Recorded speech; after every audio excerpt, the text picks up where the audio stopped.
n'entre jamais deux fois dans le même fleuve. Ça vous dit quelque chose? Héraclite parlait du devenir qui ne devenait pas. Il parlait de l'être qui devenait, mais gardait son identité. Un fleuve sera toujours un fleuve malgré ce qu'il l'abreuve. Et ses berges, toujours bonnes élèves, restent vierges, même en changeant grièvement. Son eau, son courant, toujours à flot, mais toujours H2O. Et là, on n'était pas vraiment au bout du boulot, parce qu'en aval, on parle encore de l'eau, celle qu'on avale, la nôtre. Notre eau est remplie de rivières, de rochers, de mousses centenaires. Même nos corps cellulaires portent toujours la bandoulière, assidûment en voyage, allant même jusqu'à épouser d'autres rivages. À part l'âge, on ne les voit pas vraiment s'en venir ou partir parce qu'elles partagent leur pèlerinage avec leurs héritiers, qui participent d'un arbre généalogique qui fait justement l'apologie de l'infini.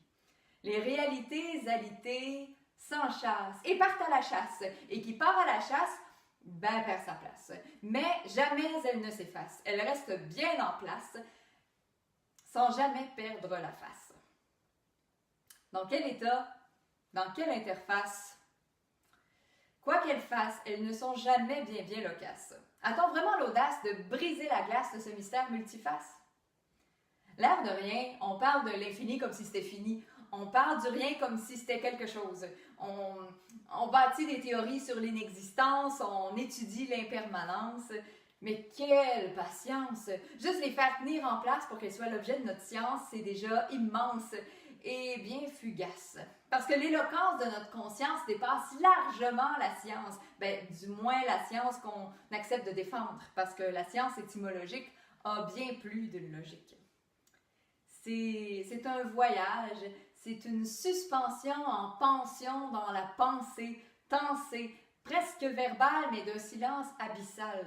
La pensée dont la pense est insatiable, donc forcément insatisfaite, faite de flottaison en flottement, une flotte de particules innommables qui jamais ne se déposent nulle part. Elles ont pourtant une destination, mais pas de nation, aucune appartenance. Elles ne tiennent à rien, mais soutiennent tout de leur apesanteur structurante. Ça se ressent, mais ça se voit pas. Ça se pressent, mais ça s'envisage pas. En fait, si ça avait un visage, il serait mouvant, mirage, le repos du mouvement.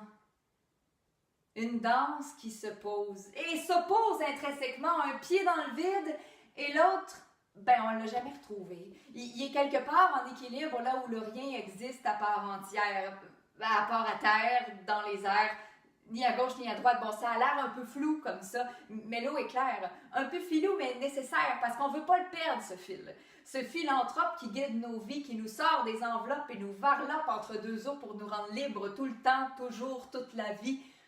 Parce que trans, c'est juste notre essence.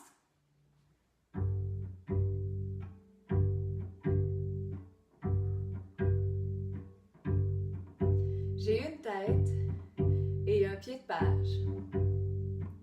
Beaucoup de mots dans les marges.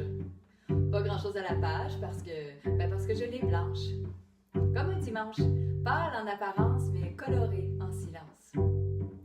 Mes mots se parlent mais restent en puissance. La fougue de cette danse du sens est dense et fuyante. Un peu cinglée mais innocente. Ma langue est différente. Ma langue est ensemble, personne reste dans sa chambre. Ma langue est mystère et concert.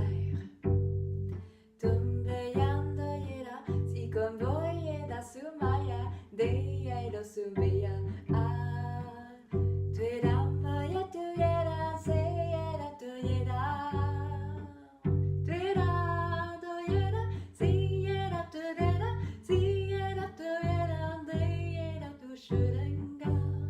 Shurenga re toyomiya, meya re konduyera, siyera susiya, mayera koyera poreya raresi, koye batumaya. Jamais ça se traduit, ça enduit les conduits, ça coule d'un puits sans appui, c'est flottant et autoportant.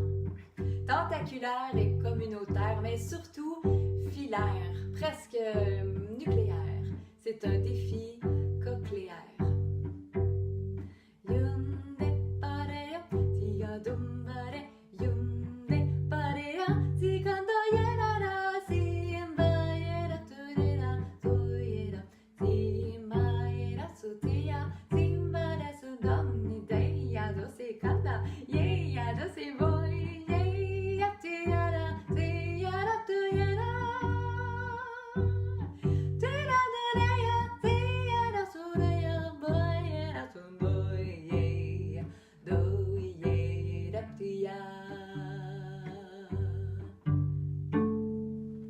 C'est un défi cochléaire.